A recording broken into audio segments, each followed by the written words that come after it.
friends, and welcome back to my channel. In today's tutorial, I'll be sharing with you how I made this Memorydex card. So one day I was viewing beautiful Memorydex cards that were made by ladies in Russia, ladies in Germany, and these ladies had the Heidi Swapp Memorydex card Rolodex or roller.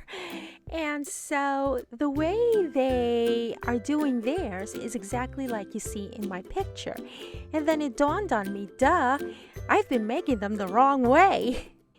And although in the States, this Memorydex card may look upside down to you, it's actually right side up.